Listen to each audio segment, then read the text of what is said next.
শালা কি আছেন, মানে লাইনে কি আছেন? না, এখানে আমরা var a is equal to, এখানে অ্যারে কিভাবে লেখা, অ্যারে সিনট্যাক্স এটা আমরা আগে অন্য নিয়মেও লিখছিলাম। ধরেন var একটা ভেরিয়েবল দিয়ে নিউ অ্যারে ঘোষণা করেও আপনি করতে পারেন। মাঝে আমরা এভাবে করছি, জাস্ট জাভাস্ক্রিপ্টে এই বিষয়টা বেশি ব্যবহার করা হয়। বর্তমানে মডার্ন জাভাস্ক্রিপ্টে জাস্ট ভেরিয়েবল দিয়ে আপনি অ্যারেটা ঘোষণা করবেন। তো অ্যারে সম্পর্কে আপনি কি জানেন এবং কেন অ্যারে ব্যবহার করা হয়? সম্ভবত লাইনে নেই। এরপরে রেহানা কি জানো, সেসিভ নাকি, আপনি বলেন যে এখানে অ্যারে বলতে আপনি কি বোঝেন বা অ্যারে কেন ব্যবহার করা এবং অ্যারে সিনট্যাক্সটা সম্পর্কে বুঝাই বলেন। কালকে যেমন লুপ, কালকে কি যেন আমি প্রশ্ন করছিলাম লুপ নিয়ে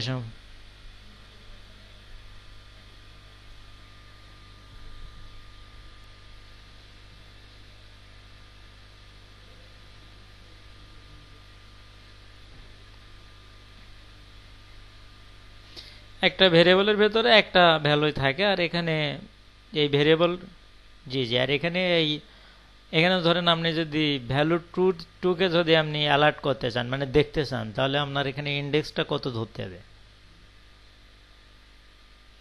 জি, a1, এটা থার্ড ব্র্যাকেটের ভিতরে ইন্ডেক্সটা দিয়ে দিতে হবে। আসছে, ওকে। আমরা কালকে ফাংশন নিয়ে ব্যবহার করছিলাম। আমি ফর লুপ নিয়ে একজনকে দেখি এখানে কে কি। তাহলে এক কথায় আপনার প্রশ্ন যে অ্যারেটা আমরা কেন ব্যবহার করি, মেন বিষয় হলো যে একসাথে অনেকগুলো ভেরিয়েবল আমরা অনেক ভ্যালু আমরা রাখতে পারি, এই কারণে আমরা মূলত অ্যারে ব্যবহার করা হচ্ছে। এবার নুরতাজ বেগম, আপনি বলেন যে ফর লুপ সম্পর্কে, লুপ কেন দরকার, মানে এই যে ফর লুপ আমরা ব্যবহার করি, হোয়াইল লুপ ব্যবহার করি, এগুলো কেন দরকার, কেন?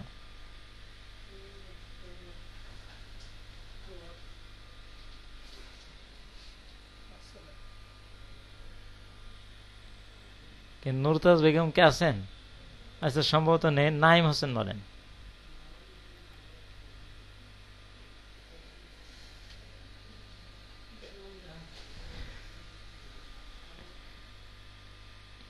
আপনি এখানে আমরা লুপ কেন ব্যবহার করা লাগবে, বা লুপ আপনি কখন ব্যবহার করবেন?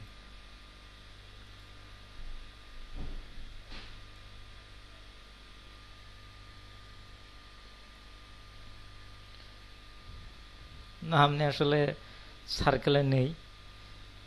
আপনি দেখেন অন্য কি বলে। মোহাম্মদ আবু সোহেব ভাই, আপনি বলেন তো যে আমরা লুপ কেন ব্যবহার করি। এমনি হোয়াইল লুপ, ফর লুপ এবং ডু হোয়াইল তিনটা প্রায় সেম কাজ করে, কিন্তু এগুলো ব্যবহার আমরা বেশিরভাগ দেখবেন ফর লুপ ব্যবহার করি, হোয়াইল লুপে ব্যবহার করা হবে। আপনি দেখবেন যেখানে যেটা আপনার সুবিধা মনে হবে সেটা ব্যবহার করবেন। তাই এখন পর্যন্ত আপনি জেনে রাখেন যে জাস্ট লুপ, এখন লুপ আমরা কেন ব্যবহার করি।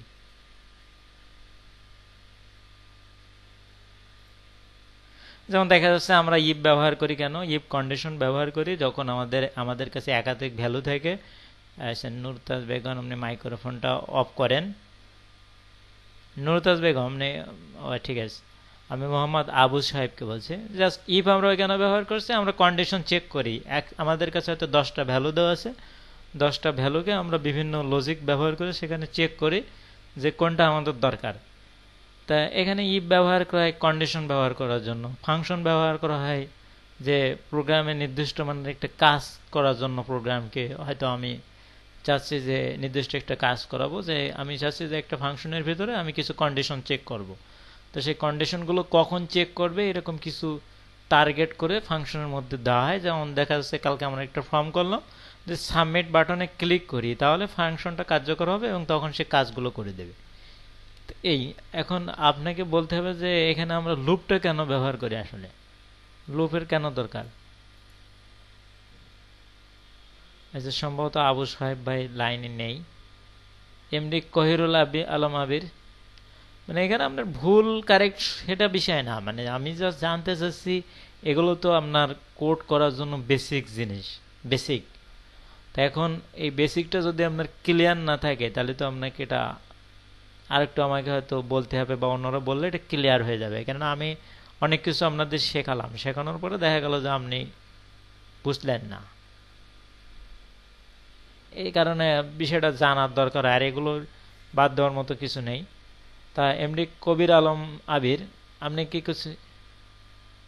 ও কহিরুল, কহিরুল ভাই, খায়রুল, খায়রুল আলম, খায়রুল আলম আবির। আচ্ছা ওকে, সরি, খায়রুল আলম আবির ভাই, আপনি বলেন।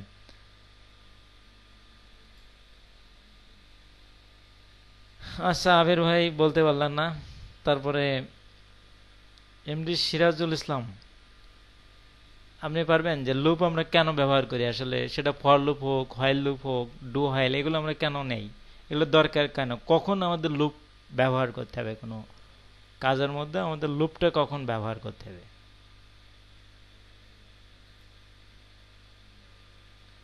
আচ্ছা ওকে, জাস্ট ফর, মানে এখানে প্রশ্ন আপনার উত্তর বলতে হবে এমন কোনো কথা না, জাস্ট আপনি হাজির আছেন কেমন, প্রেজেন্ট তো দিছে মনে হয় 21 জন 22 জন, অথচ আমরা দেখছি না। জাস্ট একবার করে আমি দেখি আসলে আপনারা কেমন পড়তেছেন। ফাইবারে হয়তো আপনি অ্যাকাউন্ট করলে হয়তো দ্রুত কাজ পেয়ে যেতে পারেন, কিন্তু এটার বিষয় হলো আপনাকে আগে গুলো আপনার জানাটা উচিত। তারপরে এমডি কুরবান আলী ভাই, আপনি বলতে পারবেন?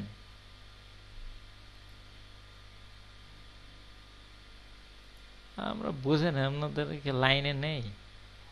এরপরে আছে হলো খায়রুল ইসলাম।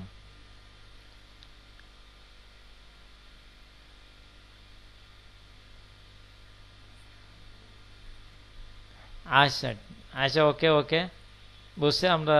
আচ্ছা জাহাঙ্গীর আলম ভাই, আপনি বলেন তো যে আমরা আসলে লুপ ব্যবহার করি কেন কোনো কাজের ভেতরে? সত্যের জন্য তো আমরা ইফ ব্যবহার করি, সত্যের জন্য তো আমরা ইফ ব্যবহার করি।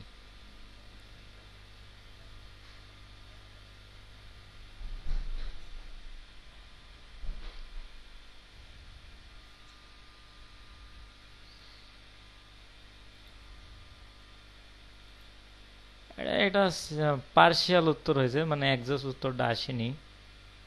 এরপরে আইটিএস ম্যাক ভাই, ম্যাক ভাই বলেন দেখি আপনি, আমরা লুপ আসলে ব্যবহার করি কেন?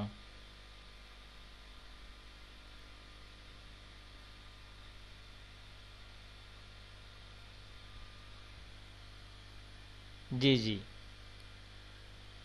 এটাই হলো আসল অ্যান্সারটা, হলো এটা যে আসলে লুপটা ব্যবহার করা হয় যে কাজটা আমাদের বারবার রিপিট করতে হবে। ধরেন আপনি ওয়ার্ডপ্রেজের কথা ধরেন, ওয়ার্ডপ্রেজে যে পোস্টগুলো আছে, যখন আমরা থিম নিয়ে কাজ করব তখন দেখবেন যে পোস্টগুলোর আগে আমরা একটা লুপ ব্যবহার করব।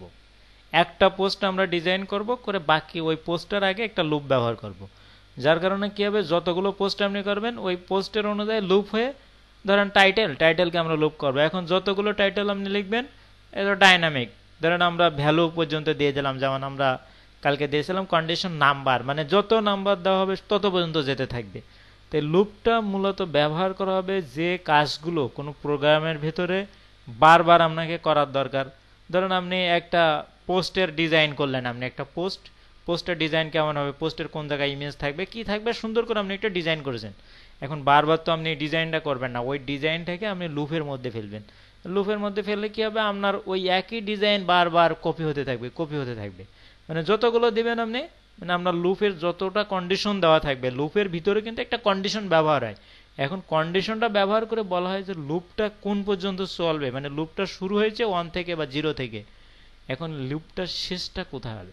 তাহলে আমরা লুপটা ব্যবহারটা করছি কোথায়, মানে কোথায় যে আমরা লুপটা এক কথায় আমরা ব্যবহার করছি কেন, আমাদের রিপিট, যে কাজগুলো রিপিট করার দরকার সেই রিপিট আমরা না করে আমরা একটা কাজ করব, রিপিট কাজটা আমরা লুপের মধ্যে ফেলবো। যেমন ধরেন যে আপনার একটা, যখন একটা প্রশ্ন করা হয় পরীক্ষার জন্য, হয়তো এসএসসি পরীক্ষার একটা প্রশ্ন তৈরি করা হলো, তা সেই প্রশ্নটা তৈরি করার পরে এখন প্রশ্নকর্তা তো বারবার প্রিন্ট করবে না, প্রশ্নকর্তা একবার প্রিন্ট করে ওই প্রশ্নকে বারবার কপি করবে। তা ঠিক লুপে আপনি একটা কাজ একবার তৈরি করছেন, করে পরের বার আর আপনি তৈরি করবেন না, আপনার তৈরি করা কাজকে এই রিপিট করে অর্থাৎ কপি করে বারবার কোলন করবে হলো এই লুপের সাহায্য। যে কাজ দেখবেন আপনি বারবার করা, সেটা আপনাকে লুপের মধ্যে নিয়ে আসতে হবে। আচ্ছা ম্যাক ভাই অবশ্য সুন্দরই বলছেন। আচ্ছা এরপর আছে হাসান ইরাজ ভাই, আপনি লুপ যে ব্যবহার করে, আমরা ফর লুপটা অনেকবার ব্যবহার করছি, এখন ফর লুপের সেন্টেক্সটা আসলে কিরকম, এটা যদি আপনি একটু বলতেন।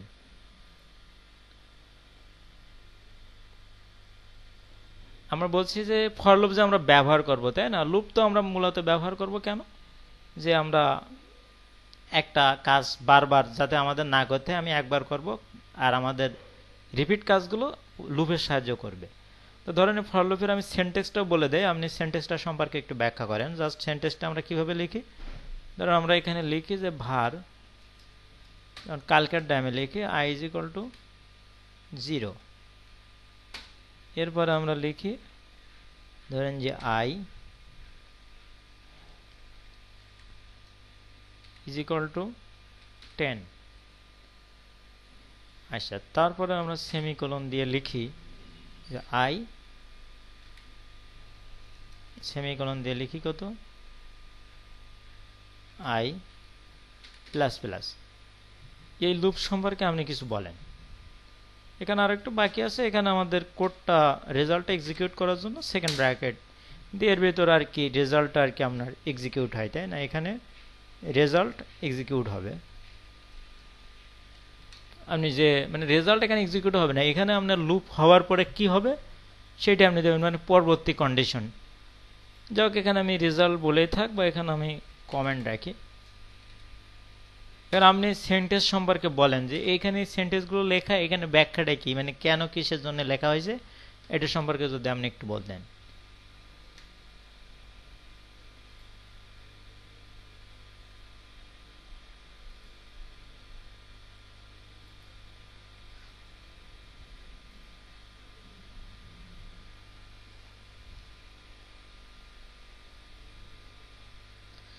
মানে এইখানে এই মানে এইখানে কি বোঝাচ্ছে, লুপটা কয়বার আবর্তন করবে এখানে বলতে পারেন আপনি?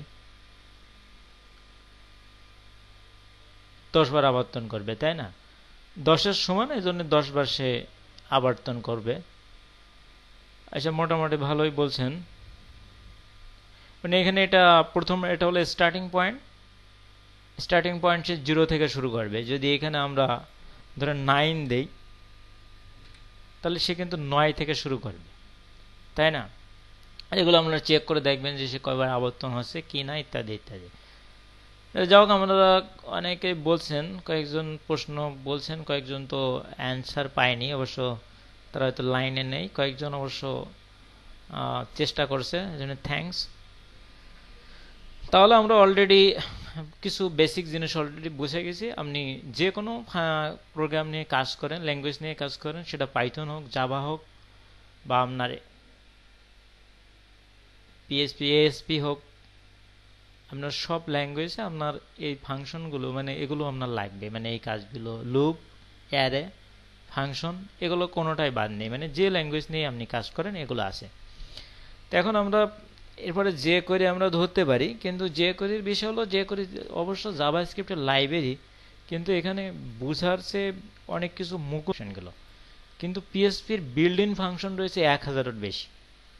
ঠিক আছে, তাই এতগুলো ফাংশন তার আমরা কাজ করব না। আমরা হয়তো 4-5টা বিল্ড ইন ফাংশন আপনাদের দেখাবো, যে বিল্ড ইন ফাংশনগুলো এই কাজ করে।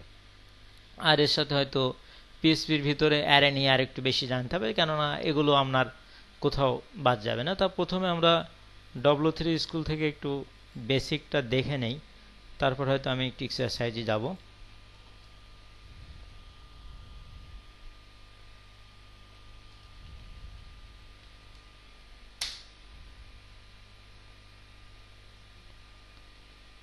সেখানে আমরা প্রথমে টিউটোরিয়ালে যাই। টিউটোরিয়াল থেকে লার্ন পিএসপি। সেখানে দেখেন প্রথম লাইনে যেটা, আমরা হয়তো অনেকে এটা দেখছেন, তারপর আমি আর একটু বলি। এখানে সবকিছু দেওয়া থাকে প্রায়। তো এখানে দেখেন পিএসপি বলতে এখানে বোঝা যাচ্ছে যে PSP server script language and powerful tool for making dynamic and interactive web page. আচ্ছা, PSP widely use free and efficient alternative, just এগুলো দেখে নেবেন আপনি। এখানে পিএসপি 7 পর্যন্ত দিছে, এখন অবশ্য তো আপডেট ভার্সন আপনারা মনে হয় 8 অন করেছেন, এটা এখন আপডেট করে পারেনি। এরপরে ইন্ট্রোডাকশনে এই আছে পিএসপি। সাধারণত এখানে পিএসপি শুরু হবে মানে এই ট্যাগটা দিয়ে, অর্থাৎ অ্যাঙ্গেল ব্র্যাকেট, তারপর জিজ্ঞাসাবোধক চিহ্ন পিএসপি, আর এখানে আপনার যে কোডটা এক্সিকিউট করাবেন এখানে আপনি HTML কোড এক্সিকিউট করাতে পারেন, মানে যে কোনো কন্টেন্ট আপনি এখানে ইউজ করা মানে এক্সিকিউট করাতে পারেন। সেটা ফ্ল্যাশ মুভিও যদি হয় তাহলে আপনি এখানে এক্সিকিউট করাতে পারেন সিস্টেম অনুযায়ী।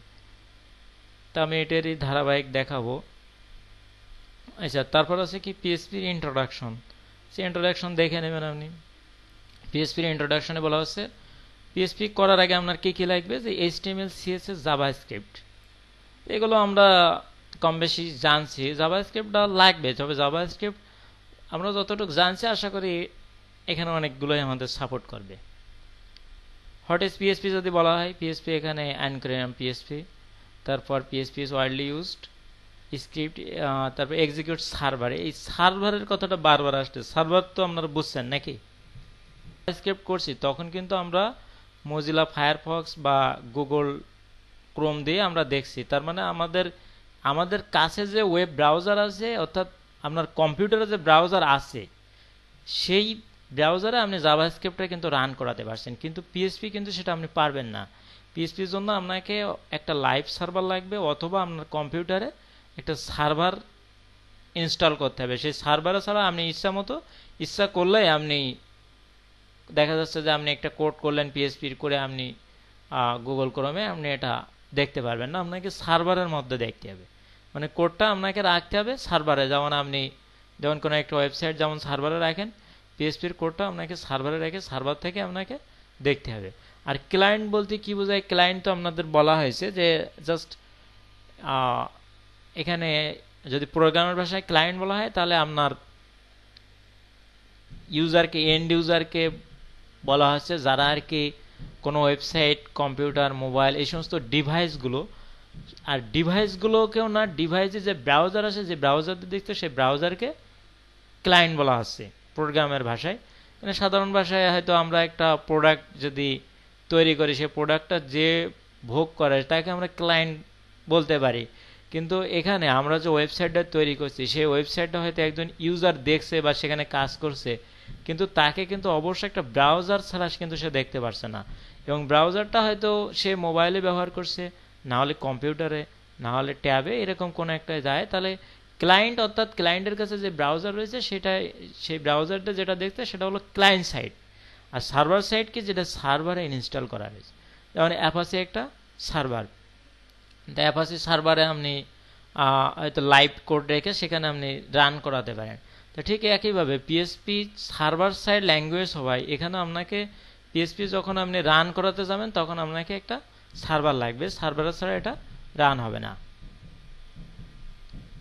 পিএসপি ইনস্টল সম্পর্কে যদি আমরা বলি, পিএসপি ইনস্টল সার্ভার ইনস্টল করতে গেলে তো আপনি জাস্ট সার্ভারে আপনার কোড রাখলেই হচ্ছে। ওখানে সার্ভার ইনস্টল করা মানে আপনি অ্যাপাচি যেমন একটা ফ্রি সার্ভার, সেখান থেকে আপনি কোড রাখতে পারেন, সেখানে আপনি আপনার কোডটা রান করাতে পারেন।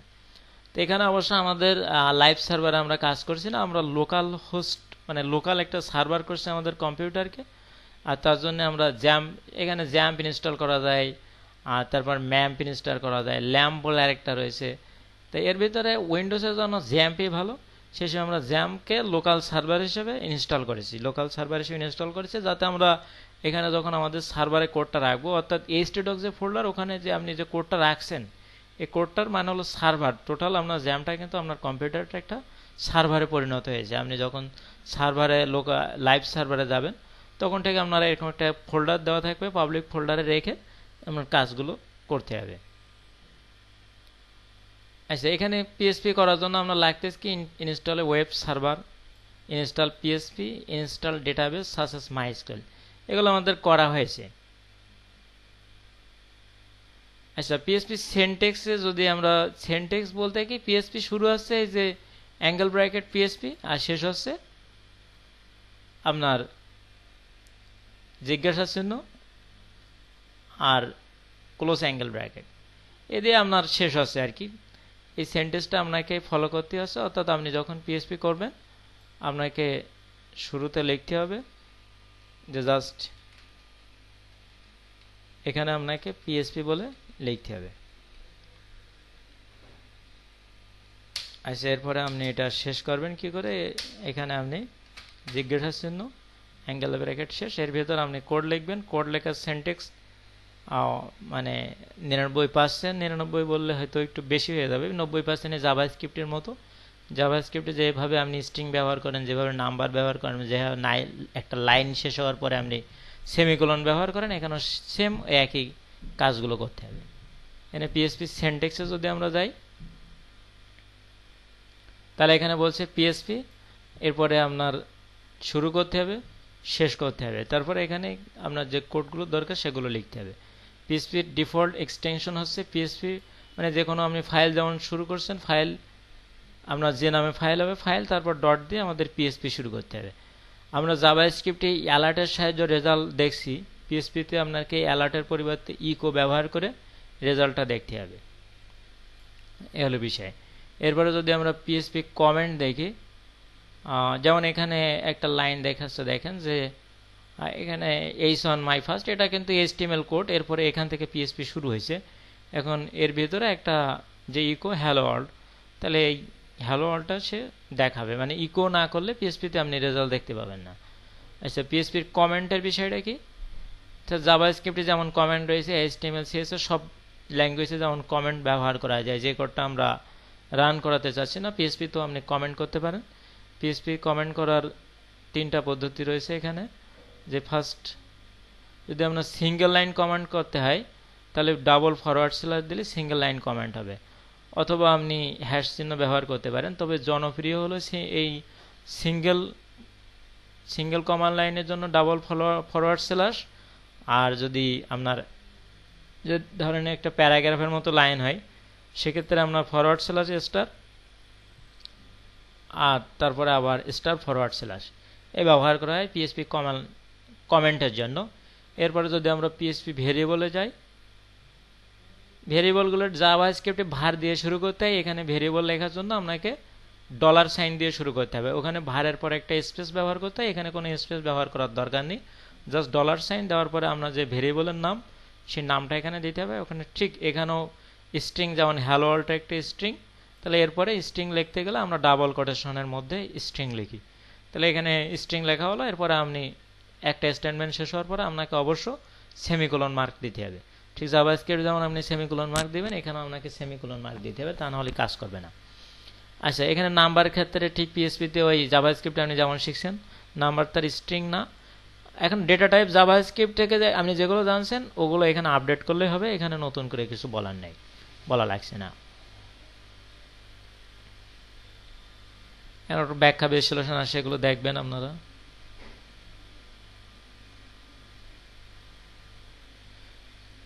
আচ্ছা, এখানে জাভা স্ক্রিপ্টে এখানে 3 ধরনের ভেরিয়েবল রয়েছে, এগুলো জাস্ট দেখবেন, এগুলো আমাদের একটু বোঝানোর দরকার আছে, কিন্তু অনেক পরে এটা লাগবে, এখানে আমি সময় দিচ্ছি না। এরপর ইকো প্রিন্ট, পিএসপি রেজাল্ট দেখার জন্য যেমন আমরা জাভা স্ক্রিপ্টে রেজাল্ট দেখার জন্য ডকুমেন্ট ডট রাইট ব্যবহার করছি, অ্যালার্ট ব্যবহার করছি, তারপরে ডকুমেন্ট ডট ইনার এইচটিএমএল ব্যবহার করা যায়, document by get element ID inner HTML, এটাও ব্যবহার করে জাভা স্ক্রিপ্ট রেজাল্ট দেখা যায়। তাই পিএসপিতে বেশিরভাগ ক্ষেত্রে মানে রেজাল্টগুলো সবই ইকো দিয়ে দেখা হয়। প্রিন্ট ব্যবহার হয়, কিন্তু প্রিন্টটা আমরা এমনভাবে বলছি যে আপনারাও প্রিন্টটা ব্যবহার করবেন না, কেন ইকো ব্যবহার হয়, ইকো সব রেজাল্টের ক্ষেত্রে ইকো পারফেক্ট, ইকো আপনি ব্যবহার করতে পারবেন। আর প্রিন্টের ব্যাপারটা হলো, প্রিন্ট ধরেন আপনার এখানে কোনো এক্সাম্পল দিছে কিনা, এখানে যেমন দেখেন, এখানে ইকো কি হচ্ছে, এই লাইনটা আপনাকে দেখাতে পারবে, কিন্তু যদি প্রিন্ট দেন, আপনি এই লাইনের আগে প্রিন্ট দেন, তাহলে এখানে ইরর আসবে। কেন প্রিন্টে এই হ্যালো ওয়ার্ল্ড এটা দেখাতে পারবে, একটা লাইনকে একটা রেজাল্ট দেখাতে পারবে, কিন্তু মাল্টিপল রেজাল্ট সে প্রিন্টে দেখাতে পারবে না। আর ইকো আপনার মাল্টিপল রেজাল্টও দেখাতে পারবে, সিঙ্গেল রেজাল্টও দেখাতে পারবে। সুতরাং এখানে প্রিন্ট আসলে এই কারণে ব্যবহার খুবই কম, এখানে প্রিন্টকে দিছে একটাও। এ হলো বিষয়, আপনি ইকো দিয়েও রেজাল্ট দেখতে পারেন, প্রিন্ট দিয়েও দেখতে পারবেন, কিন্তু প্রিন্টে যে কাজগুলো করবে ইকো সেই কাজগুলো করবে, কিন্তু প্রিন্টে আপনার একটা লাইন হয়তো দেখাবে, একটা লাইন দেখতে পারবেন আপনি, একটা রেজাল্ট, একটা ভ্যালু আপনি দেখতে পারবেন। আর ইকো দিয়ে আপনি যেমন এখানে যদি আপনি লাইনটার আগে প্রিন্ট দেন, তাহলে এটা কাজ করবে না, ইরর আসবে। এ হলো বিষয়। পিএসপি ডেটা টাইপস, আমরা জাভা স্ক্রিপ্ট ডেটা টাইপ সম্পর্কে জানছি। এখানে দেখেন স্ট্রিং ইন্টেজার, ইন্টেজার বলতে নাম্বার বোঝানো হচ্ছে। ফ্লোট দশমিক সংখ্যা, বুলিয়ান, অ্যারে, অবজেক্ট এগুলো তো জানানো হয়েছে আপনাদের। নাল সম্পর্কে আপনারা জানছেন, অবজেক্ট সম্পর্কেও আপনাদের জানানো হয়েছে। এখানে কারো কোনো প্রশ্ন আছে কিনা? স্ট্রিং একেবারে ঠিক জাভাস্ক্রিপ্টে যদি আপনি গুরুত্ব দেন, মানে জাভাস্ক্রিপ্টের থেকে আমি কেন এগুলো গুরুত্ব দিতেছি, যে আপনি শুধু এখানে না, আপনি যদি অন্য যে কোনো ল্যাঙ্গুয়েজে আপনি যান তখন আপনি এই জিনিসগুলো সব একই দেখবেন। এটা ফাংশন ব্যবহার করা হয়েছে এখানে, যে str ওয়ার্ড কাউন্ট, এখানে কতগুলো ওয়ার্ডস আছে সেটা বলছে একটা ফাংশন ব্যবহার করে। যে এখানে বলছে আসলে এখানে দরকার নেই আপনাদের, আমি এখানে স্ট্রিংটা বুঝাচ্ছি। এখানে স্ট্রিংটা জাভাস্ক্রিপ্টের মতো ইজি এখানে দেওয়া নেই। যেমন জাভাস্ক্রিপ্টে আমরা আপনাদের বলছে যে যে ভ্যালুটা এক কথায় ডাবল কোটেশনের ভিতর থাকছে সেটা স্ট্রিং, তো এখানেও সেম জিনিস। ডাবল কোটেশনের আপনার যখন স্ট্রিং আপনি ব্যবহার করবেন, আপনাকে ডাবল কোটেশনের ভিতর রাখতে হবে, এটা বুঝলে হবে। আর এখানে যেটা বুঝাইছে এটা হলো আপনার একটা ফাংশনরা বিল্ডিং একটা ফাংশন ব্যবহার করছে str ওয়ার্ড কাউন্ট, অর্থাৎ এই হ্যালো ওয়ার্ল্ড এর ভিতর কয়টা ওয়ার্ড আছে, এর ভিতরে 2টা ওয়ার্ড আছে, আউটপুট এখানে 2 আসবে, সেটা বুঝাচ্ছে। তখন এগুলো আমাদের বোঝানোর সময় আছে, আমরা তখন দেখবো। এখন আমরা ডেটা টাইপটা দেখছি। তাহলে স্ট্রিং বলতে কি আমরা বলছি যে স্ট্রিং, অর্থাৎ স্ট্রিংটা আমাদের টেক্সটকে বোঝানো হচ্ছে, যে কোনো টেক্সট বা যে কোনো তথ্য আমরা যদি, যেমন নাম্বারও যদি আমরা ডাবল কোটেশনের ভিতর লিখে প্রোগ্রাম সেটা স্ট্রিং হিসেবে জানবে। এরপর আছে নাম্বার বলতে তো আমরা জানেন যে 0 থেকে 9 পর্যন্ত। এরপরে পিএসপি ম্যাথ, পিএসপি ম্যাথে এখানে কি বোঝাচ্ছে, লজিক দিছে। এই যে যেমন পাইয়ের মানটা এখানে দিয়ে দিয়েছে, পাই বলতে একটা এখানে ফাংশনই ধরে দিয়েছে যে পাই একটা ফাংশন, যাকে এগুলো অন্তত এখন থাক।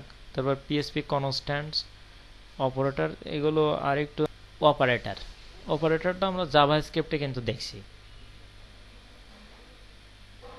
এই যে অ্যারিথমেটিক অপারেটর, অ্যাসাইনমেন্ট অপারেটর, এখানে জাস্ট আপনাদের ওগুলো জানলেই হবে। যেমন দেখেন এখানে প্লাস এডিশন করার জন্য, মাইনাস, এগুলো জাস্ট এখানে যে সিস্টেম আছে এটুকু বুঝলে হবে। এগুলো আমরা জাভাস্ক্রিপ্টে কিন্তু সেম এই একইভাবে আমরা দেখছি। আচ্ছা, তারপরে আছে কি পিএসপি ইফ এবং এলস। এগুলো আমরা গতকালের ক্লাসে ইফিলসের একটা কাজ করছি। মানে ইফিলস ব্যবহার করার সিস্টেম হলো, আপনি যদি 2টা কন্ডিশন থাকে তাহলে প্রথমে ইফ, তারপর লাস্টেরটা হলো এলস। আর যদি একাধিক কন্ডিশন আমার থাকে তাহলে কি করতে হবে, ইফ, আর মাঝে যতগুলো কন্ডিশন এলস ইফ, আবার শেষে হবে এলস। মানে ইফ আর এলস হলো মেন। এখন আপনার কন্ডিশনের উপর ভিত্তি করে আপনার ইফ এবং এলস ব্যবহার করতে হবে। যে আপনার ধরেন যদি 10টা কন্ডিশন দরকার হয়, তখন আপনার প্রথমে ইফ, লাস্টে এলস, এবং মাঝের 8টা এলস ইফ হবে। এভাবে আপনার শেষ করতে হবে। সুইচটা কিছুটা কন্ডিশনের মতোই, মানে কন্ডিশনের মতোই চেক করে, তবে কন্ডিশনের চেয়ে একটু আলাদা। পিএসপি সুইচ এখানে এটা বেশি আছে পিএসপিতে, এটা জাভাস্ক্রিপ্টে সুইচ আমরা করিনি। এখন দেখেন যে এখানে বলা হচ্ছে যে সুইচ এন একটা বানানো হয়েছে, এটা কেস দিছে এখানে কন্ডিশন না, কেস 1 কি, যে code to be executed in, just এখানে যেমন আমরা কন্ডিশন ব্যবহার করি না, এলস ইফ দিয়ে দিয়ে, এখানে এরকম অনেকগুলো কন্ডিশন ব্যবহার করা হয়। যে কন্ডিশনে মিলে যাবে সেখানে প্রোগ্রামটা থেমে যাবে।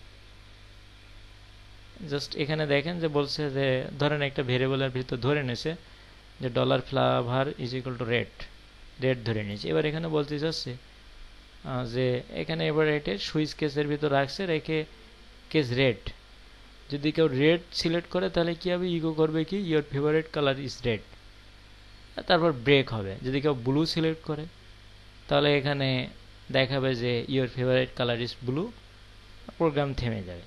জাস্ট কিছুটা ইফের মতো, এটা কন্ডিশনের মতো কাজ করে, তবে সুইচটা ব্যবহার হয় না বললেই চলে। আমরা অন্তত আমরা শিখছি সুইচটা করা, জাস্ট যখন কাজ শিখাইছে তখন সুইচটা শিখাইছে, পরে এখানে ইফ এলস ছাড়া কন্ডিশনের ক্ষেত্রে সুইচ ব্যবহার করা লাগেনি বললেই চলে। এরপর আছে পিএসপি লুপস। ঠিক আপনি জাভাস্ক্রিপ্টে যে কটা লুপ শিখছেন, এখানে একটা লুপ বেশি শেখা লাগে, সেটা হলো ফরেস্ট। এটা আপনি ওখানে হোয়াইল, ডু হোয়াইল আপনাকে শেখানো হয়েছে। জাস্ট ফরের যে কাজ, ডু হোয়াইল আমি সেই একই প্রায় কাজ। কিছু কিছু ক্ষেত্রে আপনার মানে দেখবেন যে আপনি অনেক জায়গায় হোয়াইল ব্যবহার করতে আসছে, অনেক জায়গায় ফর ব্যবহার করতে হচ্ছে। কয়েকদিন কাজ করার পরে আপনি এমনি বুঝে যাবেন। সুতরাং আমি এখানে কোনো আলোকপাত করছি না। ফরেস্টটা আপনার অ্যারের ভিতর লুপ করার জন্য, অ্যারের ভিতর যে ভ্যালুগুলো থাকে, বিশেষ করে অ্যারের যখন লুপ করা হয় অ্যারের ভ্যালুগুলো নিয়ে, আর অ্যারের ভিতরে বেশিরভাগ ক্ষেত্রে আমরা অ্যারের সময় স্ট্রিং লুপ করি, তো এই স্ট্রিংগুলো নিয়ে এখানে ফরেস্টটা বেশি ব্যবহার হয়। অর্থাৎ অ্যারের ক্ষেত্রে আমরা দেখবেন যে লুপের ক্ষেত্রে আমরা বেশি করব, এই ফরেস্টটা আমাদের করা লাগবে। এমনি যে লুপ আমাদের আছে ফর, আমরা বেশিরভাগ ক্ষেত্রে লুপের ক্ষেত্রে ফর হোয়াইল ব্যবহার করি, ডু হোয়াইলও ব্যবহার করা হয় কম। আপনারা জাস্ট জেনে রাখবেন যে ডু হোয়াইলে সত্য চেক করার আগে একবার রেজাল্ট প্রিন্ট করে, আর হোয়াইলে সত্য চেক না করে রেজাল্ট প্রিন্ট করে না, ফরেও সত্য চেক না করে রেজাল্ট প্রিন্ট করে না। এটা হলো মূল বিষয়। সব লুপগুলোই আপনাকে একটা রেজাল্ট বারবার আবর্তন করার জন্য, মানে একই কাজ পুনরাবৃত্তি না করার জন্য লুপ ব্যবহার হয়। তো এখানে আপনার ফরেস্টে আপনার লাগবে কোন অ্যারের ভ্যালুগুলো যখন আপনার লুপ করার দরকার হবে, অর্থাৎ অ্যারের ক্ষেত্রে আপনার ফরেস্টটা ব্যবহার হবে। তো আমরা হোয়াইল ডু হোয়াইল দেখে নেবেন। আমি যদি এখানে ফরেস্টটা একটু এর এক্সাম্পল দেখাই,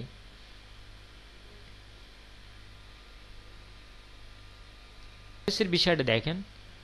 ফরেস্টের বিষয়টা আপনার অ্যারের ভিতর যে ভ্যালুগুলো থাকছে, এখানে দেখেন সম্পূর্ণ একটি অ্যারে রাখছে। এখন অ্যারে রাখার পরে ধরেন জাস্ট আমরা এখানে কেমনভাবে কাজ করবে সেটা বলি আপনাদের। ধরুন আপনি একটা অ্যারে লিখলেন যে ডলার, আপনি ডলার সাইন দিয়ে একটা ভেরিয়েবল দিলেন যে এ, এর আপনি লিখছেন is equal to array A R R A Y. পিএসপিতে আবার কিন্তু অ্যারেটা আপনাকে এভাবে লিখতে হবে। অ্যারে লিখে আপনি এখানে ভ্যালুগুলো দিচ্ছেন, যে আপনি এখানে ভ্যালু দিচ্ছেন, ধরেন আপনি ফার্স্ট ভ্যালু দিচ্ছেন কি, ধরেন আমি এরকম একটা ভ্যালু দিচ্ছেন। দেওয়ার পরে তারপরে হয়তো আপনি দিতে পারেন যে রুনা এরকম, তারপরে হয়তো আপনি আরেকটা ভ্যালু দিচ্ছেন যে তমা। এখন এখানে জাভাস্ক্রিপ্টটা আমরা দেখছি, এখানে ডাইরেক্টলি আমরা যদি অ্যালার্ট করি তারপরে সেটা কাজ করবে। এখন যখন লুপ এখানে ব্যবহার করা হবে, ধরুন আপনি এই টোটাল ভ্যালুটা, মানে ফরেস্টটা কিভাবে ব্যবহার করা হয়, এই টোটাল অ্যারেটাকে এই লুপের ভিতর রাখা হয়, রেখে এগুলোকে আলাদা আলাদা করা হয়। জাস্ট এরকমভাবে রাখা হলো। জাস্ট আপনি এখানে বললেন যে এখানে যেমন দিছে যে forest dollar array as value, এখানে যে অ্যারেটা আছে, এইখানে যে অ্যারেটা আছে, এই অ্যারেটা আপনি ফরেস্টের মধ্যে রাখছেন, রেখে আবার আপনার যে ভ্যালুটা দরকার হচ্ছে, আপনি যদি বলেন যে রুনা এই ভ্যালুটাকে বারবার আপনি প্রিন্ট করো, তাহলে তখন এর ভিতর থেকে যে, মানে এই যার ভিতর আপনি রাখছেন, এখানে কিন্তু আরেকটা ভেরিয়েবল আপনাকে দিতে হচ্ছে। ঠিক আছে, মানে এখানে আমি বলি, ধরেন এখানে আপনি ফরেস্ট যখন করছেন, ধরেন আপনি লিখলেন ফরেস্ট ইএস ফরেস্ট দেওয়ার পরে আপনি এখানে কি করছেন, জাস্ট এই অ্যারেটাকে আপনি ফেললেন যে ডলার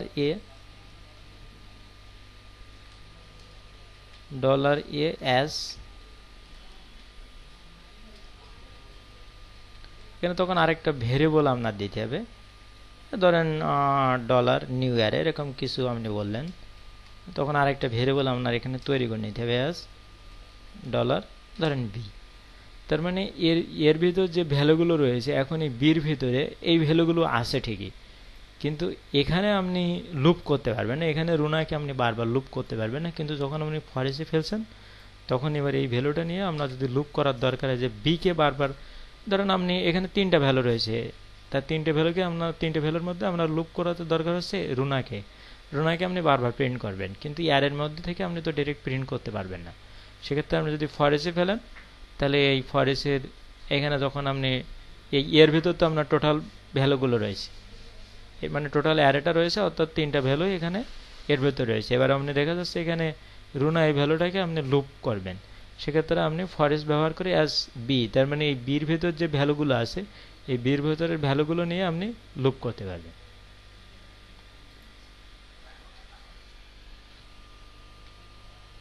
দেখেন যে ব্রেক এবং কন্টিনিউ, এটা কিন্তু খুব একটা মূল্যবান বিষয়। যেমন দেখেন আমরা কালকে জাভাস্ক্রিপ্ট দিয়ে একটা কাজ আমরা করেছিলাম প্রাইম নাম্বার ব্যবহার করার ক্ষেত্রে। এখন ওখানে দেখেন সবকিছু কিন্তু ঠিক আছে, যে আমরা যে কাজটা করেছিলাম সবকিছু কিন্তু ঠিক আছে, কিন্তু আমরা এই টাইম নাম্বারটা যখন বের হচ্ছে, যখন p is equal to false হচ্ছে, ওর পরে আমরা ব্রেকটা যদি না ব্যবহার করি তাহলে কি হবে জানেন? তাহলে কিভাবে আপনারা ওখানে যে ভ্যালু আপনারা 1 থেকে 100 এরকম সামান্য ভ্যালু দিবেন না। মনে করেন ওখানে আপনি 1 থেকে 1 লাখ ভ্যালু দিবেন, মনে করেন দিলেন আপনি 10 লাখ, 10 লাখ আপনি ওখানে ভ্যালুটা এন্টার করেন, করার পরে আপনি রিলোড দেন, দেখেন আপনার প্রোগ্রাম সোলো হয়ে যাচ্ছে। কিন্তু এবার ব্রেক দিলে কি হবে? ব্রেক যখন ব্যবহার করা হবে যখনই মিলে যাবে, কেন 10 লাখকে তো কম্পিউটার যত দিবেন তখন তো ওখানে 1 থেকে 10 লাখ বার কম্পিউটারকে লুপ করা লাগবে। তাই কম্পিউটার যত দ্রুতই করুক এই কাজগুলো কম্পিউটারকে বারবার বারবার করতে হবে। এখন এখানে ব্রেকটা দিলে কি হয়? ব্রেকটা দিলে আমি যদি ওই ফাংশনটা একটু আপনাদের দেখাই, এখন আমি যদি এখানে সম্ভবত ব্রেকটা দেওয়া আছে এই কারণে সাথে সাথে রেজাল্টটা দিচ্ছে, কিন্তু যদি আপনি ব্রেকটা না দিয়ে বেশি ভ্যালু পাস করেন তখন কি হবে? আপনার প্রোগ্রাম স্লো হয়ে যাবে, মানে রেজাল্ট দিতে পারবে না।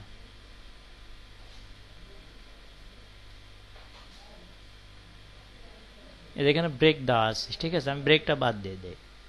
যে ব্রেকে কি কাজ করছে এখানে আমি সেভ করলাম, করে এবার আমি এটা আরেকটু রিলোড দেই, দেওয়ার পরে এবার একটু বড় মাপের ভ্যালু দেই, এবার আমি এরকম একটা দিয়ে দেই। এখন দেখেন রেজাল্ট কি দিচ্ছে?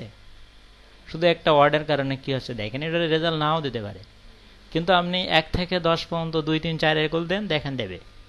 তাহলে ব্রেকে কি কাজ করছে? এখানে দেখেন কি আসে, লেখা আসে, এই যে লেখা আসছে কি, stop it A web page slowing down on your browser. তার মানে এখানে কি হচ্ছে, এখানে আপনার এই প্রোগ্রামটা বারবার লুপ করছে, মানে রেজাল্ট পেয়ে গেছে। এখানে যদি আপনি ব্রেক করেন তাহলে একটা রেজাল্ট পাওয়ার সাথে সাথে সে থামাই দেবে, প্রোগ্রামটা থামাই দেবে ব্রেকে। কিন্তু যখন আপনি এখানে বলছেন, এখন এখানে কিন্তু ওই 1 থেকে আমি ধরেন 10 লাখ দিছি, তাহলে 10 লাখ বার ওখানে লুপ আবর্তন হচ্ছে। মানে কম্পিউটার যতই স্পিড থাক, এখানে কম্পিউটার যদি আপনি দেখেন, এখানে দেখেন কতটা সিপিইউর উপরে কতটা প্রেশার আছে, কেন এখানে লুপ বারবার বারবার আবর্তন হচ্ছে সিপিইউ এবং র্যামের উপরে। এই যে এখানে 55% জায়গা নিছে, ঠিক আছে। গুগল ক্রোমে এখানে টোটাল মিলে মানে মজিলায় তো আমরা ব্রাউজ করছি এটা, তাহলে এখানে মজিলায় আস্তে আস্তে অনেক বেড়ে যাবে। এখানে যে 219 MB আছে, এটা আস্তে আস্তে অনেক বেশি বেড়ে যাবে। তার কারণ একটা লুপে এখানে এতগুলো এখনও কিন্তু রেজাল্ট দিতে পারেনি, দিছে মনে হয়, তো এখনও কিন্তু এটা লুপটা হচ্ছে, ঠিক আছে।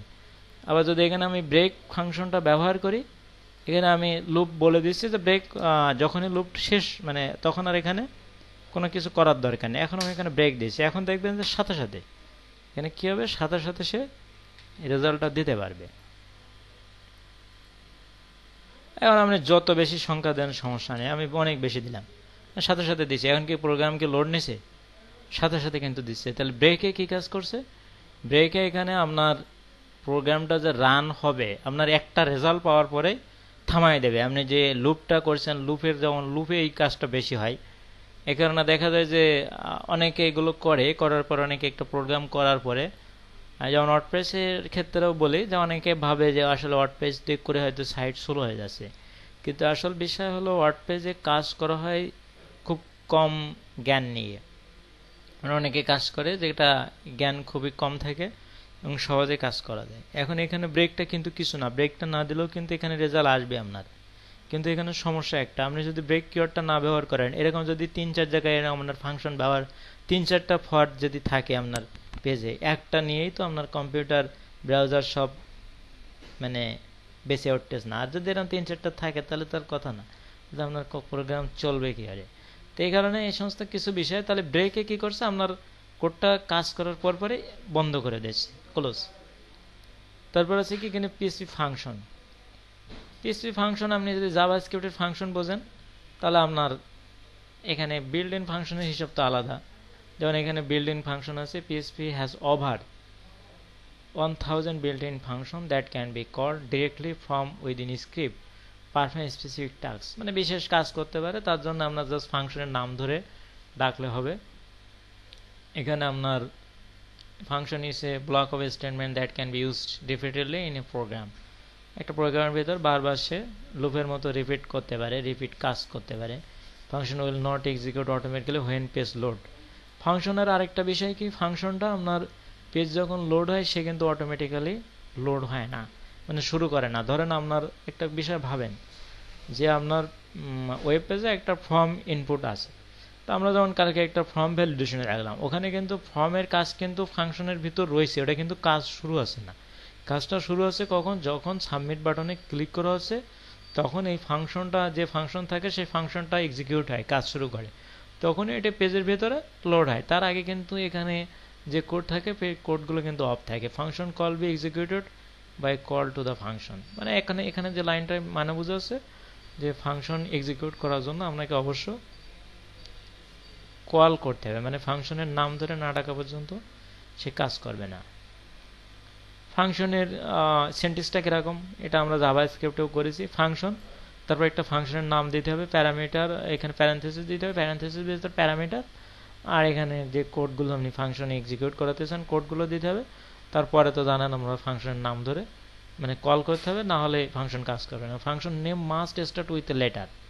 ফাংশনের নাম কি করতে হবে, অবশ্যই একটা লেটার দ্বারা, যে কোনো আপনারা হয়তো যে ফাংশনের নাম দিতে হবে তাহলে 00 দিয়ে দেই, তো এগুলো এখানে করতে মানা করছে। এখানে দিছে কি, ফাংশনের নেম মাস্ট স্টার্ট অবশ্য শুরু হবে কি দিয়ে, লেটার দিয়ে, ওয়ার অ্যান্ড আন্ডারস্কোর দিয়ে। Function name are not case sensitive, ফাংশনের নেমটা অবশ্য কেস সেন্সিটিভ না। কেস সেন্সিটিভ বলতে এখানে পিএসপি করার সময় আপনি কিছু কিছু দেখবেন যেগুলো আপনাকে বড় হাতে দেওয়া লাগবে, যেমন সুপার গ্লোবাল ভেরিয়েবলগুলো আপনাকে বড় হাতে লিখতে হবে। যদি আপনি ওখানে ছোট হাতে লেখেন তখন আপনার কাজ করবে না। তো এখানে পিএসপি কিন্তু কেস সেন্সিটিভ, জাভাস্ক্রিপ্টও কেস সেন্সিটিভ। এখানে আমরা যেখানে ছোট হাত আছে ছোট হাত ব্যবহার করতে হবে, যেখানে বড় হাত আছে অর্থাৎ ক্যাপিটাল লেটার সেখানে আপনাকে ক্যাপিটাল লেটার ব্যবহার করতে হবে। কিন্তু ফাংশনের নাম আপনি এখানে কেস সেন্সিটিভ না, এখানে বড় হাতেরও দিতে পারেন ছোট হাতেরও দিতে পারেন, এখানে কোনো সমস্যা নেই। এরপর আছে কি পিএসপি অ্যারে। আমরা অবশ্য জাভাস্ক্রিপ্ট অ্যারে শিখছি, এখানে আমরা পিএসপি অ্যারে 3 ধরনের অ্যারে পাবো। আচ্ছা, অ্যারের বিষয়ে আমরা শিখছি যে an array store multiple values, মানে অনেকগুলো ভ্যালু আর কি স্টোর করার জন্য আমরা অ্যারে ব্যবহার করি। আর যেটা একটা সিঙ্গেল ভেরিয়েবলের ভিতরে আমরা রাখতে পারি, অর্থাৎ একটা সিঙ্গেল ভেরিয়েবলের ভিতর আমরা একটা ভ্যালু রাখছেন, আর আপনি যখন অ্যারে ঘোষণা করছেন একটা সিঙ্গেল অ্যারের ভিতর আপনি অনেকগুলো, অর্থাৎ সিঙ্গেল অ্যারে বলতে অ্যারেও তো একটা ভেরিয়েবল অর্থাৎ অবজেক্ট, কিন্তু তার ভিতর আপনি অনেকগুলো ভ্যালু রাখতে পারেন। এখানে what is an array, an array is a special variable, বিশেষ ভেরিয়েবল, মানে অ্যারেও কিন্তু একটা ভেরিয়েবল। যেমন আমরা ভেরিয়েবল জানি যে ডেটা স্টোর করে, অ্যারেও কি করে, ডেটা স্টোর করে। তো একটা বিশেষ ভেরিয়েবল বলা হচ্ছে এই কারণে which can hold more than one value at a time, যেটা একসাথে ধারণ করতে পারে একটার বেশি ভ্যালু একই সাথে। যেমন ভেরিয়েবল একটা ভ্যালু রাখছেন আপনি, আর অ্যারের ভিতর আপনি কি করছেন, অনেকগুলো ভ্যালু রাখতে পারছেন। If you have a list items, a list car names, যদি একটা কারের নাম আপনি লিস্ট করতে চান তাহলে দেখা যাচ্ছে যদি আপনি ভেরিয়েবল রাখতে চান তাহলে 3টে ভেরিয়েবল ঘোষণা করতে হবে। কিন্তু এই 3টে ভেরিয়েবল না ঘোষণা করে আপনি একটা কারের ভিতরে এই 3টে ভ্যালু রাখতে পারেন, অর্থাৎ এই দুটো কার আপনাকে আর রিপিট করা লাগবে না। এই কার্স 2 এবং কার্স 3 এটা রিপিট করা লাগবে না। অ্যারে ক্রিয়েট করতে গেলে পিএসপিতে ব্যবহার করতে হবে কি, জাভাস্ক্রিপ্টে যেমন আমরা কয়েকটা দেখছি, array is equal two new array, তারপর ভেরিয়েবল দিয়ে থার্ড ব্র্যাকেটের ভিতর ভ্যালু দিলে, এটা এখন মডার্ন ব্যবহার চলছে, মানে এটাই নিয়ম। এখন আপনি যদি নিউ অ্যারে দেন তাহলে এখন ভুল ধরতে পারে। তো এক্ষেত্রে অ্যারে ব্যবহার করতে গেলে পিএসপিতে আপনাকে অ্যারে এভাবে ব্যবহার করতে হবে যে আপনার একটা ভেরিয়েবলের নাম তো অবশ্যই আপনি দিবেন, দেওয়ার পর অ্যারে ব্যবহার করে এর ভিতর আপনাকে ফার্স্ট ব্র্যাকেট প্যারেনথেসিসের ভিতর ভ্যালু দিতে হবে। এখানে পিএসপিতে আমরা 3 ধরনের অ্যারে শিখব। একটা হল ইন্ডেক্স অ্যারে, ঠিক জাভাস্ক্রিপ্টের অ্যারের সাথে আপনি ইন্ডেক্স অ্যারেটা মেলাতে পারেন। জাভাস্ক্রিপ্ট যে অ্যারেটা আপনি করেছেন সেই অ্যারেটা এখানে ধরে নেন ইন্ডেক্স অ্যারে। আমরা অবশ্যই এখানে উদাহরণ দেখব। এখানে দেখেন যে, আচ্ছা আমরা এটা এখান থেকে দেখি ইন্ডেক্স অ্যারে, যেমন দেখেন এখানে আছে কি যে cars, dollar cars is equal to, এখানে আমরা জাভাস্ক্রিপ্টে ভার দিলাম। এখানে ভার তো দেওয়াই যাবে না, এখানে ভারের কোনো ভার এখানে আপনি দিতেই পারবেন না কোনো, এখানে সব জায়গায় ডলার সাইন, ভেরিয়েবল না লিখে এখানে ভার না লিখে dollar sign cars is equal to কি লিখছে, এটি অ্যারে, মানে যে অ্যারে যে সেন্টেন্সটার কথা বললাম অ্যারে লিখছে, অ্যারের ভেতর ভলভো, তারপর বিএমডব্লিউ, এটা আপনি সিঙ্গেল কোটে ভ্যালুগুলো আপনি সিঙ্গেল কোটেশন অথবা ডবল কোটেশন যে কোনো একটা আপনি ব্যবহার করতে পারেন। আচ্ছা, এই অ্যারেটা ঠিক এভাবে লিখতে পারে, এটা জাভাস্ক্রিপ্টে আপনাদের দেখানো হয়েছিল যে এখানে কার্স 0 মানে তো এটা বোঝাচ্ছে ভলভো, কার্স 1 মানে বিএমডব্লিউ। অবশ্য আমি এই লেখাটাই মানে প্রিফার করি, আর আপনারাও কদিন পরে এই লেখাটাই প্রিফার করবেন, তার কারণ আমরা বেশি লেখার পক্ষে না, যদি আমরা সহজে বুঝি তাহলে বেশি লেখার দরকার কি। এখানে একটা অ্যারে লিখছে যে PSP cars array Volvo BMW ইত্যাদি ইত্যাদি ইকো করছে আই লাইক। এবার এখানে একটা বিষয় দেখেন, ডট চিহ্ন দিয়েছে। আমরা জাভা স্ক্রিপ্টে দুটো স্ট্রিংকে একসাথে কনকেটেশন করার জন্য, মানে পাশাপাশি বসানোর জন্য আমরা প্লাস চিহ্ন দিলাম। জাভা পিএসপিতে প্লাস চিহ্নর পরিবর্তে ডট চিহ্ন ব্যবহার করতে হবে। এখানে যেমন এই যে আই লাইক কার্স, এই কার্সের ভিতরে যে ভ্যালু সেটা এখানে বসবে। এখানে জাভা স্ক্রিপ্টের পরে যেমন আপনি ভেরিয়েবল দিয়ে এখানে ইন্ডেক্সের 0 দিতেন, 0 বলতে এখানে ভলভো বসবে। ঠিক আছে, যে এখানে তাহলে কমা কমা দিয়ে ইকো করবে কি আই লাইক কার্স, অর্থাৎ ভলভো বিএমডব্লিউ টয়টা, এগুলো সবই কিন্তু করবে। কিন্তু এখানে দেখেন যেমন অ্যান্ড এর সাথে যুক্ত আছে কিভাবে, কনকাট করছে কিভাবে, এটা এখানে ডট চিহ্ন দিয়ে। ঠিক আছে, আবার এখানে একটা বিষয় আমরা ডট চিহ্নটা দিছি, কিন্তু এখানে অনেকগুলো কিন্তু স্পেস রাখছে। আপনি স্পেসের এখানে এমনি অটোমেটিক্যালি বাদ হয়ে যাবে। তো এখানে যেমন আই লাইক তো স্ট্রিং, এই জন্য স্ট্রিং ডাবল কোটেশনের ভিতর রাখছে। তারপরে কার্স যে ভেরিয়েবল, এই ভেরিয়েবলের যে ভ্যালুটা আসবে সেই ভ্যালুর সাথে যুক্ত হচ্ছে, তার জন্য আমরা জাভাস্ক্রিপ্টে প্লাস চিহ্ন দিলাম। এখানে কি দিচ্ছে ডট চিহ্ন। এর সাথে কি যুক্ত হচ্ছে, প্লাস হচ্ছে কি একটা স্পেস দেওয়া না, একটা কমা যুক্ত আছে।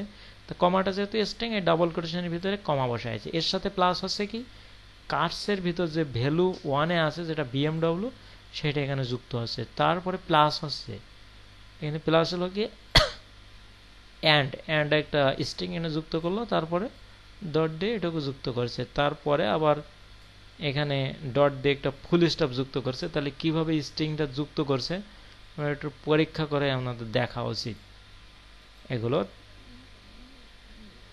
আউটপুটটা আসবে না যে I like Volvo comma BMW comma Toyota লাস্টে ফুল স্টপ। এই যে এখানে প্রাইভেট সেলফে গেলে আছে, এই যে I like Volvo BMW and Toyota, মানে স্ট্রিংগুলো জাস্ট প্লাস প্লাস করা আছে। তাই এখানে জাভা স্ক্রিপ্টে আমরা প্লাস দিলাম, এখানে প্লাস না দিয়ে ডট চিহ্ন দেওয়া আছে। আর পিএসপিতে যোগ করার জন্য আপনাকে কনকেটেশন যোগ করার জন্য আপনি ম্যাথ যখন যোগ করবেন তখন তো আপনার প্লাস চিহ্ন, ওই প্লাস অপারেটরই দিতে হবে। কিন্তু আপনি যখন স্ট্রিং যোগ করবেন এখানে সেক্ষেত্রে কি করতে হবে, ডট চিহ্ন ব্যবহার করতে হবে। আচ্ছা, এরপরে কি আছে, অ্যাসোসিয়েটিভ অ্যারো। এটা আমাদের নতুন। অ্যাসোসিয়েটিভ অ্যারো বলতে এখানে ইন্ডেক্সে, এখানে ভ্যালুর আগে ইন্ডেক্স দিয়ে দেওয়া যায়, মানে ইন্ডেক্সের একটা নাম দিয়ে দেওয়া যায়। অ্যাসোসিয়েটিভ অ্যারোর মূল বিষয়বস্তু হলো, এখানে দেখেন যে এস একটা অ্যারে ভেরিয়েবল। এখন একটা অ্যারে ঘোষণা করেছে, এটা তো বুঝছেন। তারপর এখানে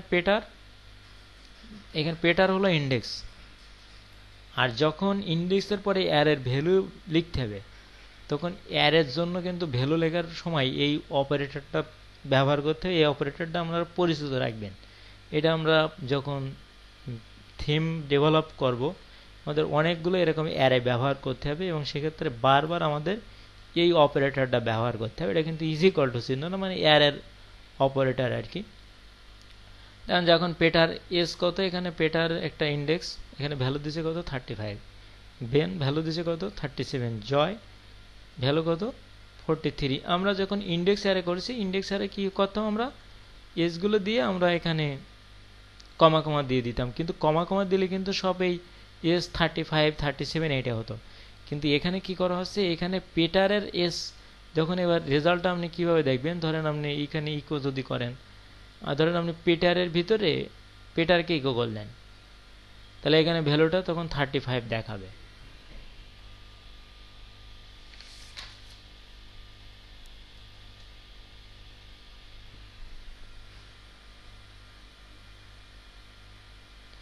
এখানে মানে দিছে ইকোটা, ট্রাই সেলফে গেলে আপনি বুঝবেন। এই যে ইকো দিছে পিটার ইজ এত, যে এখানে ভ্যালুটা দিচ্ছে দেখেন, ইন্ডেক্সটা দেওয়া আছে। এসে যদি আমরা একটু সহজ করি, ধরেন এই লাইনটা জাস্ট ফর এতগুলো না দিয়ে আমরা সেম এটুকু দেই, ধরেন এখানে, তাই না।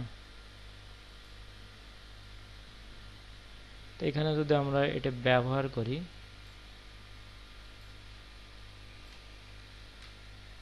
আমরা যা সেখানে লিখেছি ইজ ইকুয়াল টু এত, পেটার ইজ ইকুয়াল টু এসব দরকার নেই। আমরা ধরুন এখানে শুধু একটাই ব্যবহার করি। ধরুন আমরা পেটার এই 35 ভ্যালুটা দেখার জন্য আমাদের কি করতে হবে, এখানে আমাদের ব্যবহার করতে হবে গিয়ে, এখানে কিন্তু মূল বিষয় এটা যে এখানে তাহলে কি দেখাবে, যে অ্যারে ইজ অ্যারের ভিতরে এইগুলো সব রয়েছে। তা এখন যখন এজ এর ভিতর থেকে আমরা পেটার দেখতে যাচ্ছি, পেটারের মধ্যে কি আছে, এখানে আগে আমরা 0 1 2 দিতাম, কিন্তু যখন আপনি একবার ইন্ডেক্স দিয়ে দেবেন তখন কিন্তু আর এখানে 0 1 2 দিলে কাজ করবে না। ধরেন আপনি হয়তো ভাবছেন যে একটা ভ্যালু আমি এখানে পেটার দিয়ে দিলাম, তাই না, পরেরটা আমি এখানে কি 2 হবে, এখানে কিন্তু আর 2 হবে না। এখানে যদি আপনি 2 দেন তারপরে এখানে কাজ করবে না, মানে এখানে 2 দেন তাহলে ওই 2 ধরে ডাকতে হবে, মানে এখানে আর অ্যারের ইন্ডেক্স হবে না, মানে যেভাবে ইন্ডেক্স তৈরি হয় এটা অটোমেটিক্যালি। যদি আপনি এখানে ইন্ডেক্সের নাম দিয়ে দেন, মানে এক কথায় অ্যাসোসিয়েটিভ অ্যারে বলতে ইন্ডেক্সে যে 0 1 2 হয়, এই 0 1 2 না হবে না, এখানে 0 1 2 পরিবর্তে আপনি একটা নাম দিয়ে দেবেন। আর ও ক্ষেত্রে আমরা যখন ইন্ডেক্স অ্যারে এখানে ভ্যালুগুলো কমা দিয়ে দিয়ে লিখি, আর অ্যাসোসিয়েটিভ অ্যারেতে আপনার কি করতে হবে, ইন্ডেক্সের যে নাম ডাবল কোটেশন, তারপরে যে এই অপারেটরটা আপনার ব্যবহার করতে হবে অ্যারের ভ্যালুগুলো দেওয়ার পরে, ভ্যালুগুলো দেওয়ার ক্ষেত্রে মানে ইন্ডেক্স অপারেটর ভ্যালু, এই সেন্টেন্সটা আপনাকে মনে রাখতে হবে। এখন এখানে যদি আমরা এটা ইকো করি তাহলে আমাদের কি দেখাবে, 35 দেখাবে। আর এখানে যেটা ছিল এদেরটা ইকো করলে কি দেখাবে, এদেরটা ইকো করলে দেখাবে Peter is 35 years old, Peter is 35 years old. মানে এখানে সে পেটার ইজ, এটা তো একটা স্ট্রিং, এই স্ট্রিংটা সে কনক্যাট করছে, ডট দিয়ে সে কনক্যাটেশন করছে, করার পরে এজের ভিতর যে এস অ্যারের ভিতর পেটারের ইন্ডেক্সে যে ভ্যালু ছিল সেটা এখানে প্রিন্ট করবে সে, পেটার তা প্রিন্ট করবে না, পেটারের ভিতর যে ভ্যালু আছে ভ্যালুটা প্রিন্ট করবে। তারপর dot years old, years old আবার একটা স্ট্রিং এর সাথে যোগ করে সে প্রিন্ট করবে।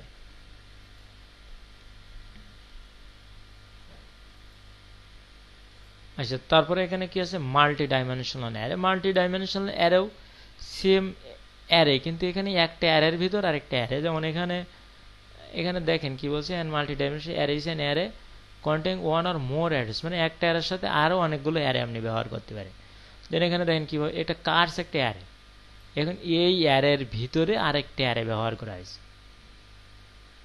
এখানে একটা অ্যারের ভিতর আগে আপনি একটা ভ্যালু দিচ্ছিলেন আগে, এখানে যেমন এখানে ঠিক এরকমভাবে ব্যবহার করছে। ধরেন আমরা এখানে লিখলাম যে পিএসপি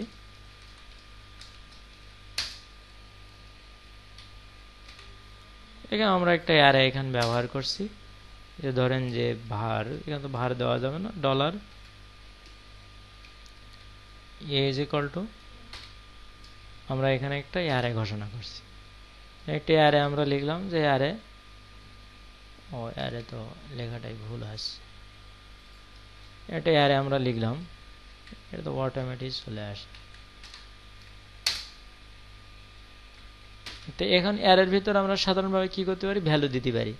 ধরেন আমরা কমা দিয়ে এ, তারপরে কমা দিয়ে কি করি, আরেকটা ভ্যালু যদি লিখি আমরা বি দিতে পারি, এটা আপনি ডবল কোটেশন বা সিঙ্গেল কোটেশন দিতে পারেন, বা সি। এইভাবে আমরা একটা সাধারণ অ্যারে লিখি যেটা ইন্ডেক্স অ্যারে। কিন্তু মাল্টি ডাইমেনশনাল অ্যারে কি আছে, একটা অ্যারের ভিতর আরেকটা অ্যারে।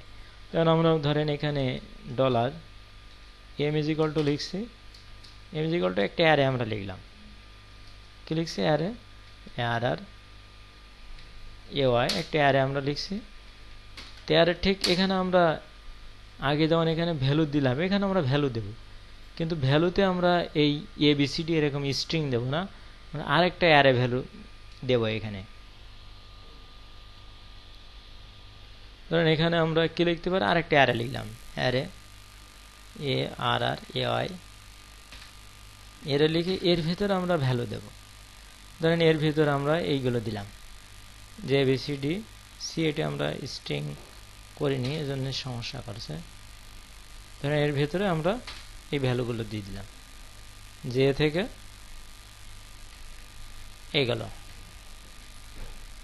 এরপরে একটা ভ্যালু, তাই না। এখন এখানে আমি আরেকটা অ্যারে ব্যবহার হবে এখানে, ধরেন এইভাবে আমি অনেকগুলো অ্যারে আমার প্রয়োজনের তাগিদে আমি ব্যবহার করছি, যে অ্যারে দিয়ে জাস্ট ফর আমি এটি কপি করি তাহলে আর দ্রুত করা যাবে।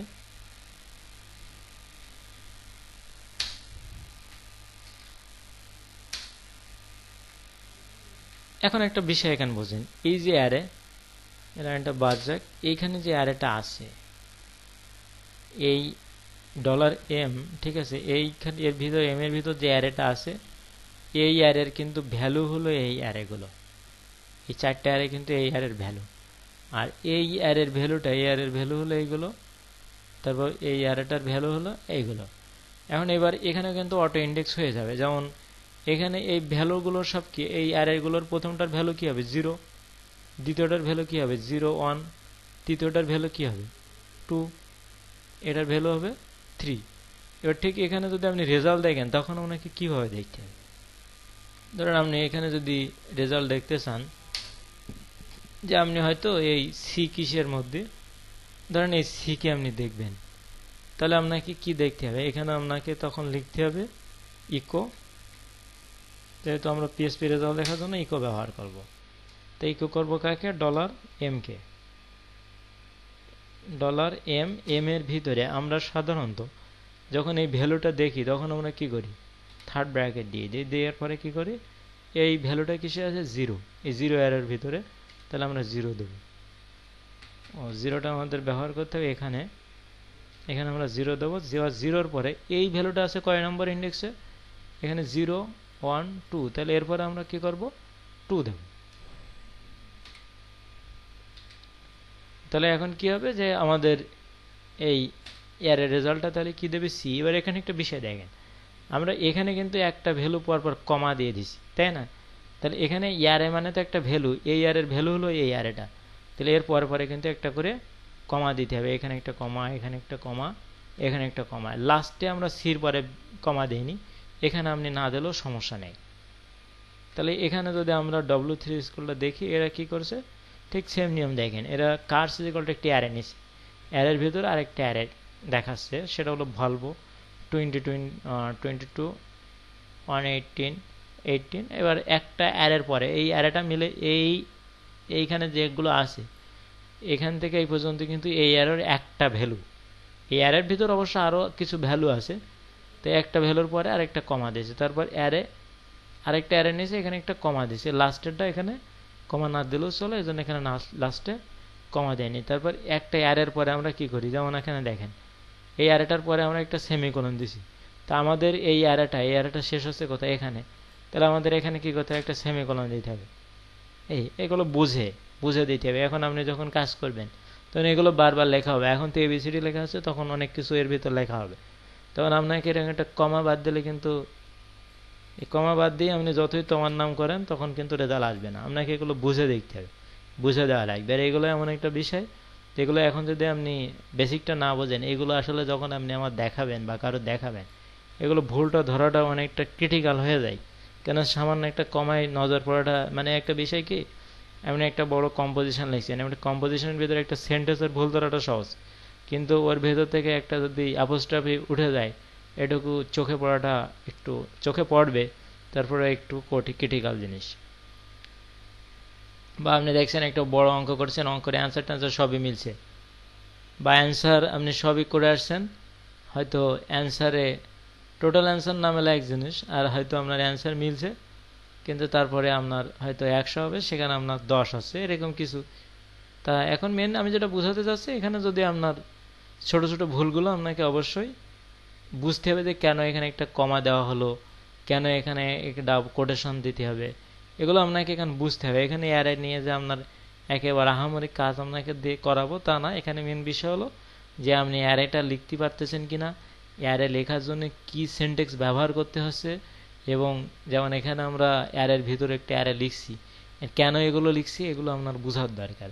এগুলো তো আমরা লিখে দেবো, আপনাকে তার প্রোগ্রাম কল্পনা করতে হবে না, আপনাকে তার প্রোগ্রাম সলিউশনের জন্য দায়িত্ব দেবে না, কেননা আপনি তার কোনো ইনভেন্টরি সাইট বা ম্যাথমেটিক্যাল কিছু করছেন না, আপনি হয়তো কিছু পোস্ট পেজ এই সমস্ত নিয়ে কোনো সিএসএস এই সমস্ত করবেন, কিন্তু তারপরে এখানে অ্যারে লাগবে, সেক্ষেত্রে আপনাকে অ্যারের এই সিনট্যাক্সের বিষয়টা যেন ক্লিয়ার থাকে। যেমন এখানে আমরা অ্যাসোসিয়েটিভ অ্যারে যখন ব্যবহার করব, তখন অ্যাসোসিয়েটিভ অ্যারে, আমি জাস্ট অ্যাসোসিয়েটিভ অ্যারে বলা মানে আপনার এই সিনট্যাক্সটা মনে পড়বে। এখন আপনি হয়তো, আমরা যদি এখানে বেনের পরিবর্তে অন্য কিছু দেই, সেরকম কিছু আপনার ভুল হতে পারে, হয়তো 37 জায়গায় আপনি 37 না দিয়ে হয়তো আপনি 7 ধরে দিতে পারেন, কিন্তু আপনি দেখা গেল এখানে কোনো জায়গায় কমা দিচ্ছেন না, অপারেটারে বারবার এগুলো ভুল করছেন, তাহলে কি আপনার ভুল ধরাটা সম্ভব হবে? আপনি নিজেই তো তখন করতে পারবেন না। আপনি এক জায়গাতে একটা কোড কপি করলেন, কপি করলে অনেক সময় এগুলো চেঞ্জ হয়ে যায়, একটু এমএসওয়ার্ড আমরা কপি করে আনলেও অনেক সময় দেখা যায় কিছু সিম্বল চেঞ্জ হয়ে যায়। তা আপনি যদি এইটুকু জিনিস যদি না বুঝতে পারেন, তাহলে তো আপনার মানে বুঝতে ঠিকই পারবেন, কিন্তু আপনার বেসিকটা না জানা থাকলে তো আপনি বুঝতে পারবেন না, এটা হলো বিষয়। এরপরে এখানে কি আছে, শর্টিং অ্যারে, এগুলো অ্যারে শর্ট করার জন্য, এগুলো আপাতত আমাদের এখন দরকার নেই, কারণ আমরা অ্যারের ফাংশন নিয়ে তো এখন কাজ করছি না। এই যে এখানে জাস্ট জাভাস্ক্রিপ্ট যেটা আমরা পড়ছিলাম, মানে শর্ট করার জন্য শর্ট ফাংশন ব্যবহার করলে অ্যারে শর্ট হবে, তারপর রিশর্ট করলে মানে ডিসঅর্ডার ডিসেন্ডিং হবে, আর শর্ট করলে অ্যাসেন্ডিং হবে। এই অ্যাসোসিয়েটিভ অ্যারে তো আপনারা একটু আগে বুঝছেন যে যেগুলোর ইন্ডেক্স থাকে। তো অ্যাসোসিয়েটিভ অ্যারে যদি আপনি অ্যাসেন্ডিং অর্ডারে সাজাতে চান, তাহলে এ শর্ট ফাংশন ব্যবহার করতে হবে। কি এ শর্ট ফাংশন ব্যবহার করতে হয় কখন, যে যদি আপনি associative array ascending order ascending কি, ঠিক আছে, এখানে বিষয় হলো যে ভ্যালু এবং কি দুটোই আপনাকে অ্যাসেন্ডিং অর্ডারে সাজাবে। এগুলো হয়তো আর একটু দেখলে আপনি বুঝতে পারবেন, জাস্ট এখানে মনে হয় বুঝাই দেওয়া যায়। জাস্ট ধরেন আপনি এ শর্ট কখন ব্যবহার হয়, এখানে ধরেন পেটার, বেন আর জয় রয়েছে, তো এখানে আপনার বেনও আগে আসবে, আর বেন আগে আসবে, তারপরে কে আসবে, জয়, তারপর পেটার, আর ভ্যালুগুলো সাজায় যাবে। যেমন ভ্যালু এখানে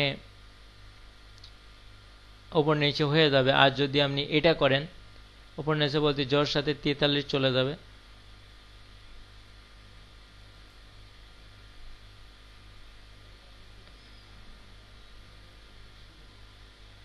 আচ্ছা, জাস্ট এগুলো আপনারা একটু চেক করে দেখবেন, এখানে চেক করারও সিস্টেম দিয়ে দিছে। সুতরাং এখানে আমার জাস্ট পর এগুলো অ্যারেকে নিয়ে বিভিন্ন কাজ করার জন্য ফাংশন। এরপরে আমরা যাচ্ছি হলো পিএসপি সুপার গ্লোবাল। এই সুপার গ্লোবালগুলো আপনাকে অবশ্য সুপার গ্লোবাল আমাদের যেখানে ব্যবহার করতে হবে, অবশ্যই আমাদের ক্যাপিটাল লেটারে ব্যবহার করতে হবে। যেমন এর ভিতরে থেকে আমরা এগুলো আমাদের দেখার দরকার, পোস্ট এবং গেট, এই দুটো আমাদের বেশি লাগবে। এগুলো মেথড হিসেবে ব্যবহার হবে সুপার গ্লোবাল ভেরিয়েবলগুলো। এখানে দেখেন যে $_পোস্ট, যখন আপনি সুপার গ্লোবাল ভেরিয়েবল লিখবেন তখন আপনাকে ঠিক এভাবে লিখতে হবে। যখন পোস্ট যদি আমরা ব্যবহার করি তখন এখানে $_পোস্ট এবং সেটা ক্যাপিটাল লেটার দিতে হবে। যেমন ফর্ম ভ্যালিডেশনের ক্ষেত্রে মানে HTML থেকে যখন ডেটাটা আমরা নিয়ে যাই ফাংশনের, সেক্ষেত্রে আমাদের সুপার গ্লোবাল ভেরিয়েবল পোস্ট বা গেট ব্যবহার হয়। তারপরে এখানে আরও আছে কুকি লাগবে কিছু ক্ষেত্রে, যেমন সেশন ভেরিয়েবল। যেমন সেশন ভেরিয়েবলটা কাজে লাগে যে ধরেন আমরা যখন একটা ইমেল অ্যাক্টিভ ইমেলে ঢুকে, তো অ্যাক্টিভ ইমেলে ঢোকার পরে এখানে একটা সেশন কিন্তু কাজ করে। যেমন সেশন কাজ করে কীরকম, ধরেন যে আপনি একটা ইমেলে আপনি আসেন, অ্যাক্টিভ আসেন, এখন আপনি যদি কিছু সময় ধরেন 2-3 ঘন্টা কাজ না করেন, তাহলে ইমেলটা ওখানে কিছু কাজ ডিসঅ্যাক্টিভ করে দেয়, বা কিছু ক্ষেত্রে ফাংশনটা ইমেলটা বন্ধ করে দেয়, লগ আউট হয়ে যায়। যদি আপনার কম্পিউটারে, যদি আপনি অন্য কারো কম্পিউটারে এটা ঢোকেন, যদি গেস্ট হিসেবে ঢোকেন বা অন্য ক্ষেত্রে, তখন এটা কি হয়, সেশন ধরার কারণে এটা মানে বন্ধ হয়ে যায় ইমেলটা। বা আপনি যখন এক জায়গা থেকে অন্য জায়গায় যাচ্ছেন, অন্য কোনো লোকেশনে, তখন এই সেশন এক কথায় নির্দিষ্ট একটা সময়কে ধরছে। আর সেশন হয়তো আমাদের ব্যবহার খুব বেশি লাগবে না, আমাদের বেশি লাগবে হলো পোস্ট এবং গেট, যেহেতু আমাদের ফর্ম থেকে ডেটা ধরতে হবে পোস্ট এবং গেস্টের মাধ্যমে। এর ভিতরে যে সুপার গ্লোবাল ভেরিয়েবলগুলো আছে, এর ভিতরে গেট এবং পোস্ট, এটা নিয়ে আমরা আলোচনা করব। গ্লোবাল এখানে বর্ণনা দেওয়া আছে, আমরা কম বেশি এখানে দেখে নেবেন। আচ্ছা, আপাতত আমরা যে জাভাস্ক্রিপ্টে যেমন আমরা রেগুলার এক্সপ্রেশন করছি ইমেল ভ্যালিডেশনের জন্য, আর রেগুলার এক্সপ্রেশন অনেক ক্ষেত্রে কাজে লাগবে, এখানে একটু অন্যভাবে আছে রেগুলার এক্সপ্রেশনগুলো।